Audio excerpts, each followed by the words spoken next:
समय समय पर इतिहास हमें इतना तेज, इतना उद्देश्यपूर्ण दिमाग देता है कि वह समय को काट देता है और हमेशा के लिए जीवित रहता है। होमी जहांगीर भाभा सिर्फ एक भौतिक विज्ञानी नहीं थे, वह एक स्वप्न दृष्टा थे जिन्होंने विचारों को संस्थाओं में और समीकरणों को राष्ट्रीय गौरव में बदल दिया।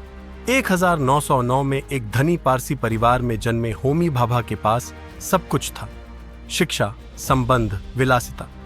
लेकिन उनके पास कुछ और भी था, एक अदम्य जिज्ञासा। कैम्ब्रिज में अध्ययन करते समय अपने समय के सर्वश्रेष्ठ दिमागों से घिरे हुए भाभा सिर्फ समस्याओं का समाधान नहीं कर रहे थे, वे अस्तित्व पर ही सवाल उठा रहे थे। उन्होंने एक बार कहा था, मेरी सफलता इस बात पर निर्भर नहीं करेगी कि मेरे पास क्या है, बल्कि इस बात पर निर्भर करेगी कि मैं क्या बना सकता हूं। और यही उनका दिशा सूचक बन गया। वे इंग्लैंड में रह सकते थे, नोबेल पुरस्कार जीत सकते थे, एक शांत शैक्षणिक जीवन जी सकते थे, लेकिन इसके बजाय वे एक नए स्वतंत्र भारत में वापस आए, कच्चे, नाजुक और अनिश्चित, और खुद से कहीं ज्यादा बड़ा कुछ बनाने का फैसला किया।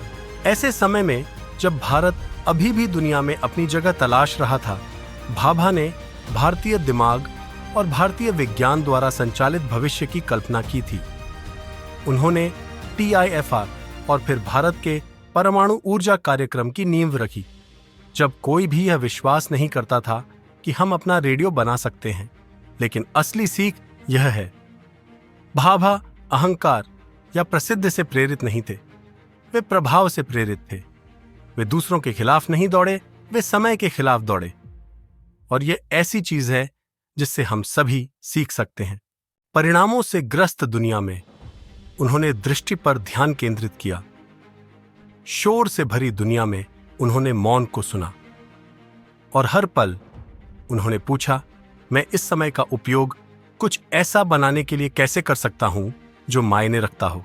आज भी भारत की परमाणु क्षमता, अनुसंधान, अवसंरचना और वैज्ञानिक भावना उनकी शांत प्रतिभा के कंधों पर टिकी हुई है।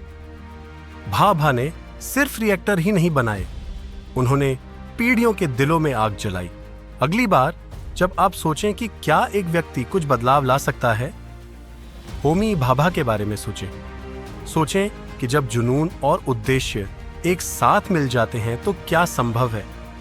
और खुद से पूछें, क्या मैं अपने समय का इस्तेमाल उसी तरह कर रहा हूं जिस तरह उन्होंने किया? क्या मैं कुछ ऐसा बना रहा हूं जो मेरे जाने के बाद भी लंबे समय तक बना रहेगा? देखने के लिए धन्यवाद। अगर इस कहानी ने आपको प्रेरित किया है तो इसे साझा करें, इस पर विचार करें और टाइमलेस लीजेंड्स की सदस्यता लें, जहां विरासतों को न केवल याद किया जाता है बल्कि उन्हें फिर से जिया जाता है।